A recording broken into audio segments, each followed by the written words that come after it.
जो ये गुजरात और राजस्थान दो क्षेत्र हैं, ऐसे 12 क्षेत्र हैं पूरे देश भर में, उसके पूर्णकालिक माने प्रचारक और क्षेत्र संगठन मंत्री हम बोलते हैं अपने में।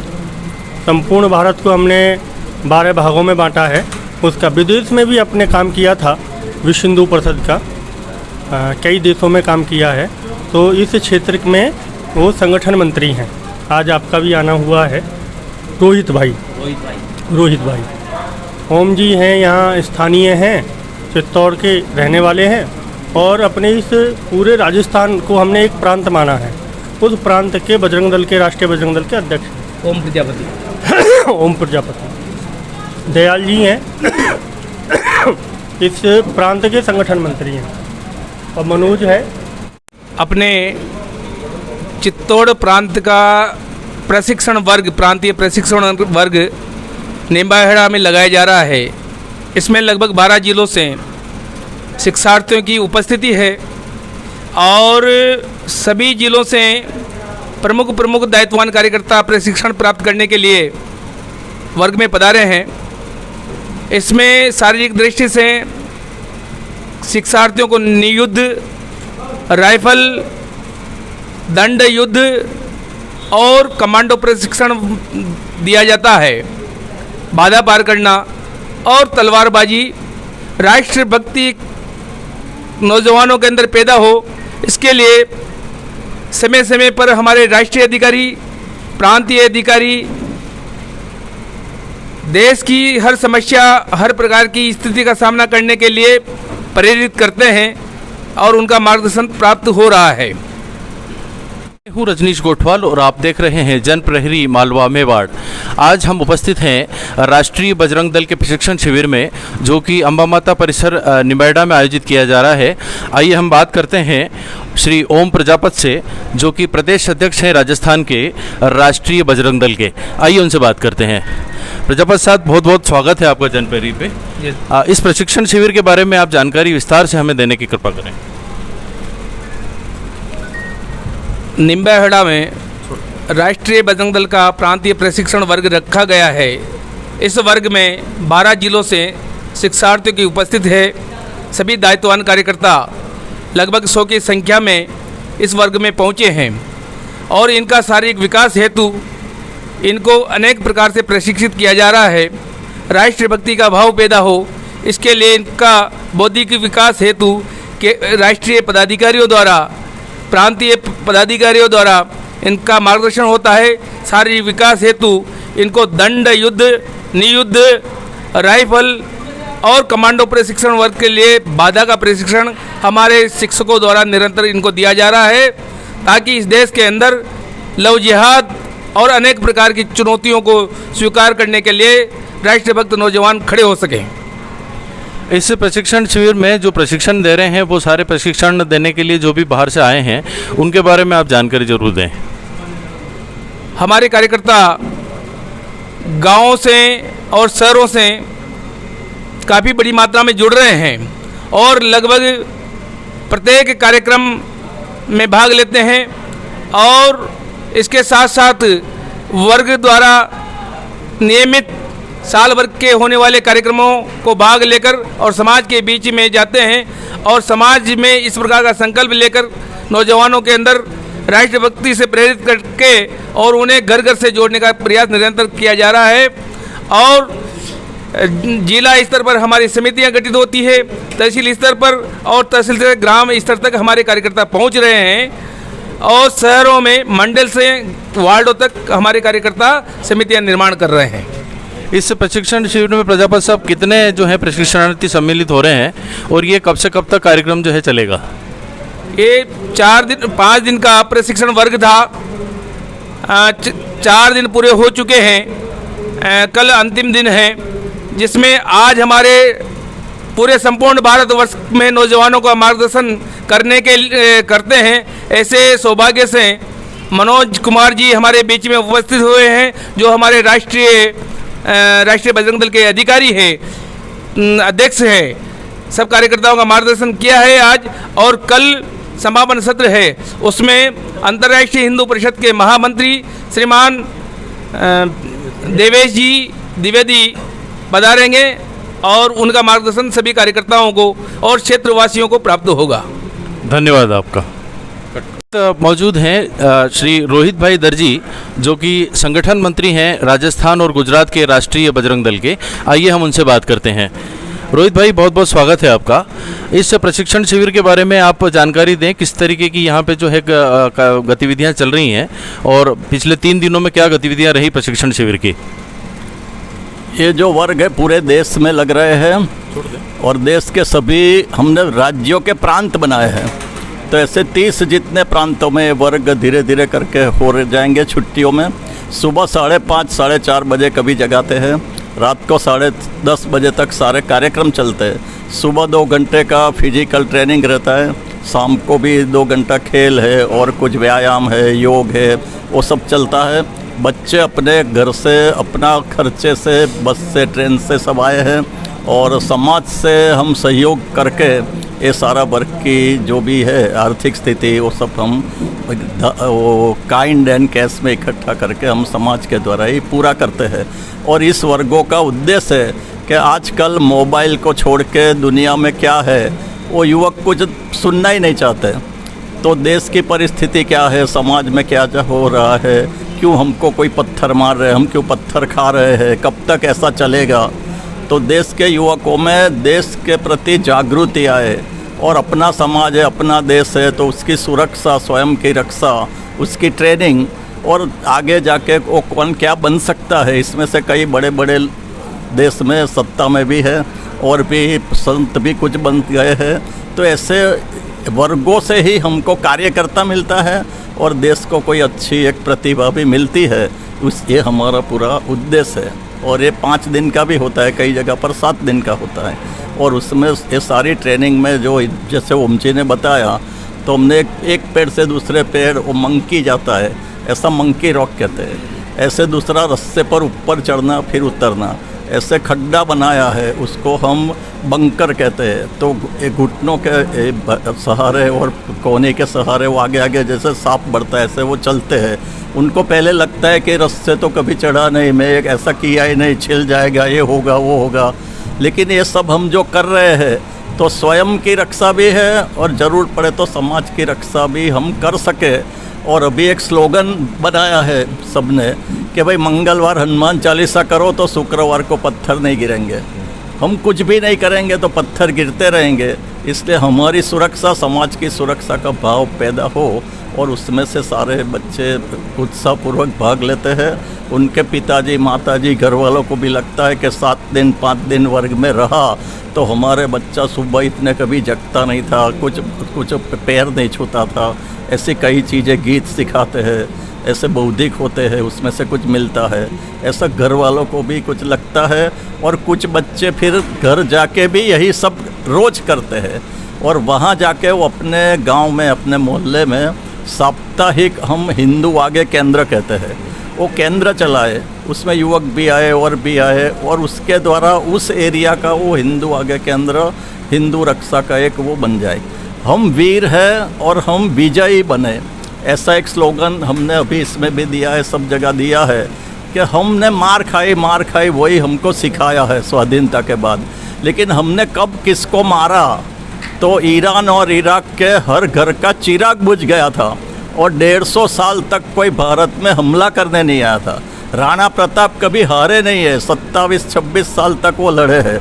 पृथ्वीराज चौहान कहाँ तक गए थे, बप्पा रावल कहाँ तक गए थे, ये सारा सही इतिहास भी हम 6 दिनों में बताते हैं। ऐसे लेक्चर होने वाले उसके स्पेशलिस्ट ऐसे आते हैं। हम गौ रक्षा करते हैं, मंदिर रक्षा करते हैं, बहनों की, लड़कियों की, माताओं की सुरक्षा करते हैं। तो एडवोकेट फोरम भी हमारा एक डिपार्टमेंट है और एडवोकेटों द्वारा हमको निःशुल्क जब कोई केस लग जाता है तो व्यवस्था मिलती है। इस राज्य के जहाँ भी हमारे जो भी काम चलते हैं उसके छोटे से छोटे न्यूज़ यहाँ भी छपते हैं, चित्तौड़ में छपते हैं और मीडिया में भी आता है। वो मुझे बहुत खुशी का विषय है और आपको मैं धन्यवाद देना चाहता हूँ। इसलिए जय Shri Ram. Loaded position, loaded.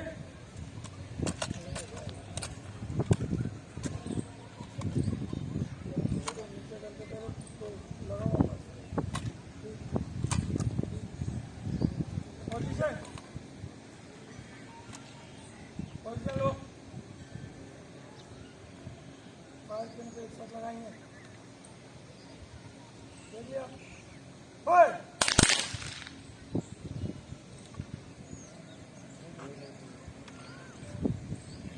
Back side के व्यू से फोर्थ साइड के आई को देखो। नोट करो। ठीक है, फायर।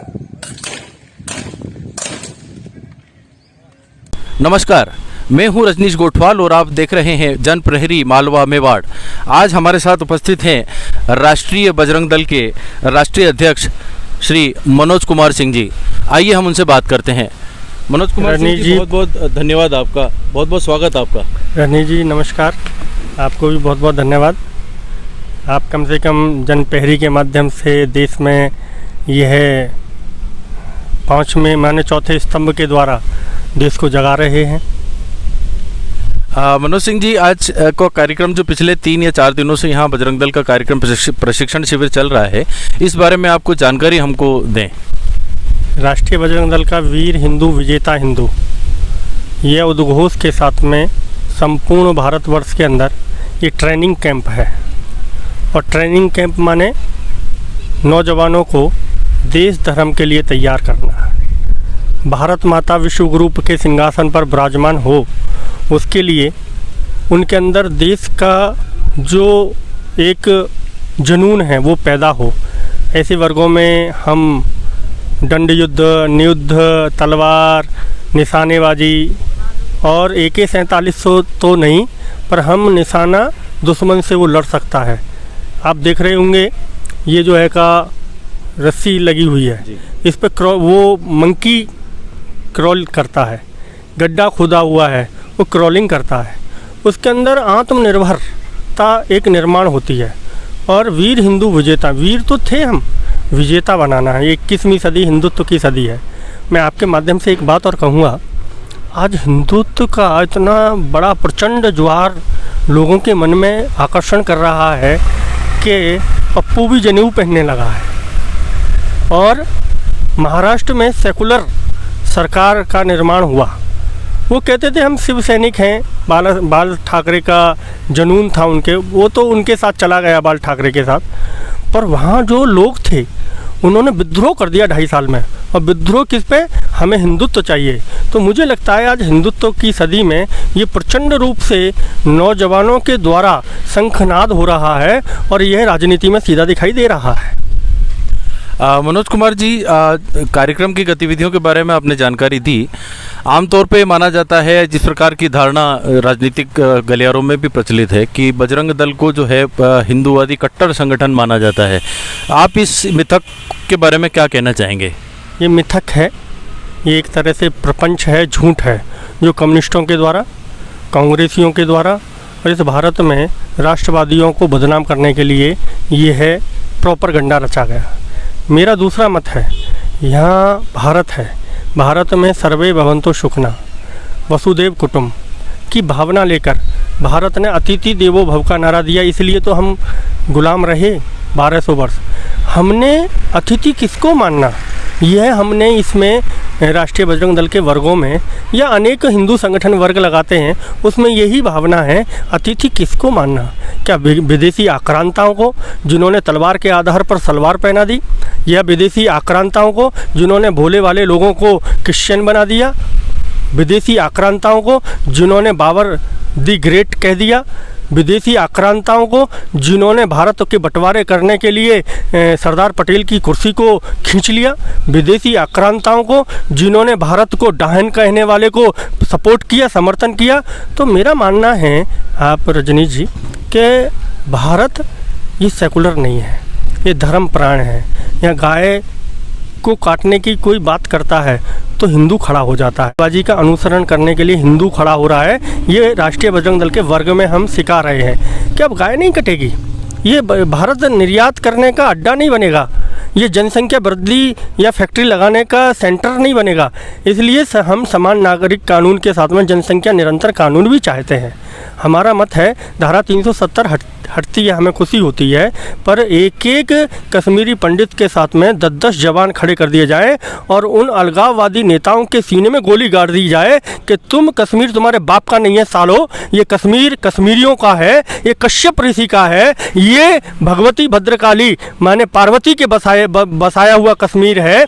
यहाँ केसर की क्यारी और केसर के पकवान बुला रहे हैं कश्मीरी पंडितों को, तुम हत्या कर रहे हो। तो यह भारत नहीं हमें चाहिए। भारत के लिए हमें सशक्त भारत चाहिए और इसलिए जो बात अग्निवीरों की है तो उसमें संशोधन करके इसी फौज को हम अग्निवीर में भेजने की मुहिम चलाने वाले हैं कि जाओ, सेना में जाओ, पुलिस में जाओ और आंतरिक सुरक्षा के साथ में, सीमा की सुरक्षा के साथ में अर्धसैनिक बल बनो, भारत माता की रक्षा करो। आपने अग्निवीर की बात की। इन दिनों राजनीतिक पार्टियां जो हैं, कुछ उनका ये कहना है कि भारत सरकार अग्निवीर योजना इसलिए लेके आई है कि उनको अग्निवीरों को सेवानिवृत्ति के बाद आरएसएस में भर्ती करना है। इस बारे में आप क्या कहना चाहेंगे? ये तो अच्छी बात है, पर हमारा मत है कि आरएसएस के कैंप और राष्ट्रीय बजरंग दल के कैंप या अनेक हिंदू संगठन कैंप लगाते हैं, उनसे निकलने वाला युवक अग्निवीर बनेगा तो वह ज़्यादा भारत माता की जय घोष के साथ में सीमाओं की सुरक्षा करेगा, क्योंकि वो संस्कारित युवा है। वह उस भारत को चाहता है जो दोबारा गुलाम ना बन सके। वो उस भारत को चाहता है जो जयचंद को पहचान सके। वो उस भारत को चाहता है जो शिवा, महाराणा प्रताप और छत्रसाल का भारत बनाना चाहता है। वह वीरांगनाओं का भारत बनाना चाहता है जिसमें महारानी झलकारी बाई से लेकर दुर्गा भाभी और महारानी पद्मिनी हो। वह उस भारत को बनाना चाहता है कि इस देश में कोई मूवी महारानी पद्मिनी के ऊपर ना बन सके, उस भारत को चाहता है। इसलिए अग्निवीरों को संशोधन करना चाहिए। 3-4 साल का माने ये अच्छा नहीं है, थोड़ा सा इसमें 10 साल हो जाए तो मुझे लगता है कि 10 साल वाले को थोड़ा सा सेना में भी आनंद आएगा और उनको अलग अलग फिर नौकरियां तो गवर्नमेंट की आरक्षित थी। आप देखेंगे सेना वालों को, मेरे पिताजी भी आर्मी में मेजर रहे हैं, तो मुझे लगता है कि कहीं ना कहीं ये बात है कि इनके अंदर ज़्यादा आत्मनिर्भरता बनेगी यह अपने वर्गों में निकलने का, और इसलिए हमने आह्वान किया है। मेरा ये कहना है राष्ट्रीय बजरंग दल के इस वर्ग और पूरे संपूर्ण देश भर के हिंदुओं से अपने बच्चों को भेजो अग्निवीर, संशोधन करके सरकार पर दबाव बना के 10 साल की सेवा अग्निवीर करें तो सेना की साथ में सीमाओं की रक्षा होंगी और रोजगार मिलेगा। इन दिनों ज्ञानवापी मस्जिद के बारे में जिस तरीके की घटनाएं उसको लेकर हो रही हैं, पूरे देश भर में दंगे हुए हैं। शुक्रवार की नमाज के बाद जिस तरीके की घटनाएं सामने आई हैं, राजस्थान में भी कुछ घटनाएं देखने को मिली हैं। इस बारे में आप राष्ट्रीय अध्यक्ष होने के नाते पूरे देश में भ्रमण करते हैं, आप इस संदर्भ में क्या कहना चाहेंगे? देखिए, एक गीत मुझे याद आ रहा है कि द कश्मीर फाइल, तो उसमें एक गीत गाया गया, तो वो एक तरह से कम्युनिस्टों की जो महिला माने जैसे दिल्ली में जो अपना यूनिवर्सिटी है उसमें गीत गाते हैं कि भारत तेरे टुकड़े होंगे इंशाअल्लाह इंशा, ऐसे ही मैं कह रहा हूँ हम खोदेंगे। भारत में 30,000 स्थान हैं जहाँ कहीं ना कहीं तोड़कर हमारे मंदिरों को ध्वस्त किया। तो एक तो ज्ञानव्यापी खुदी है, देश के अंदर 30,000 स्थान खुदने लगे तो सब जगह भगवान शंकर या सरस्वती या दुर्गा या काली या हनुमान ये निकलेंगे, और ये आक्रांता थे। इन्होंने तोड़ के ही, कभी निर्माण करने की इनकी योजना नहीं रही, कभी निर्माण के लिए इनका प्रयत्न भी नहीं रहा, ना इनकी बुद्धि और विवेक है इतना। तो ये तो हिंदुओं का विवेक था जिन्होंने इतने सुंदर सुंदर भारत में निर्माण किया। हाँ, आज ज़रूर लोग कहते हैं कि अंग्रेज़ों के द्वारा बनाया हुआ पुल है, तो अंग्रेज़ साले टट्टू, कोई नमक बेचने और मिर्च बेचने आए थे, उनको कहाँ निर्माण कर। हमारे यहाँ तो अलग अलग प्रकार की विधाएं थी, है ना। उस विधाओं के आधार पर हमारे यहाँ वास्तुशास्त्र की विधा से लेकर निर्माण विधा और बहुत सारी थी। तो निर्माण करने का हम में ही जज्बा है, सनातनियों में ही है, हिंदुओं में है। भारत विश्व विजेता इसलिए नहीं रहा कि वो केवल किसी कारण से, उसके अंदर अनेक विधाएं होने के कारण से भारत विश्व विजेता के साथ में विश्व गुरु रहा। इसलिए सनातन ही संस्कार देता है, कणवंतो विश्व मार्यम की बात करता है, वसुदेव कुटुंब की बात करता है। यही भारत है। और भारत ने कभी गीता पढ़ के आतंकवादी पैदा नहीं किए, या राष्ट्रीय बजरंग दल के वर्ग में ये बंदूक सिखाने के बाद बाद में कोई आतंकवादी बनने के लिए नहीं। वो अग्निवीर तो बन सकता है, वो फौज में तो जा सकता है, वो सेना में तो जा सकता है, वो सिपाही तो बन सकता है, वो अर्धसैनिक बल तो बन सकता है, पर आतंकवादी नहीं बन सकता है, क्योंकि भारत यह सिखाता नहीं है। और भारत माने ये ज़मीन नहीं, ये पहाड़ नहीं, ये रेगिस्तान नहीं, भारत माने विष्णु की पत्नी, जिसको हम माता कहते हैं। मैं एक और बात कहता हूँ, एक फिल्म आई पृथ्वीराज चौहान, उसमें एक बात कही गौरी ने कि भारत का जो हिंदू है वो जज्बाती है और जुनून रखता है, उसे अपनी भूमि से और अपने पत्थरों से बहुत प्यार है, तो इसलिए हम पृथ्वीराज चौहान को जीत नहीं सकते, हम छल के साथ तो जीत सकते हैं। तो उसने क्या किया कि उन्होंने कहा, उसके सिपह सालार ने पूछा आप कैसे ये बात कह रहे हैं, तो उन्होंने कहा कि क्योंकि ये ज़मीन को माता कहता है और पत्थरों को शिव कहता है, दुर्गा कहता है, या कुछ और भगवान के नाम से पुकारता है, ये उसके लिए मर जाता है, हमारे अंदर ये कोई कारण नहीं है। तो ये भारत की भूमि है जो सृजन भी करती है और जो संहारक भी है। शत्रुओं का नाश करने के लिए हमने कुरुक्षेत्र किया है, शत्रुओं का संहार करने के लिए हमें रावण को मारा है, शत्रुओं का संहार करने के लिए हमने जो है का प्रहलाद बन के और जो है का उसको मारा है ना। तो ये भारत ही है, इसलिए भारत ही सृजन करता है और यही बजरंग दल, राष्ट्रीय बजरंग दल सिखाता है। बहुत बहुत धन्यवाद आपका मनोज कुमार सिंह जी। धन्यवाद आपका, बहुत बहुत आपने मेरा इंटरव्यू लिया और आप सजग प्रहरी हैं देश के।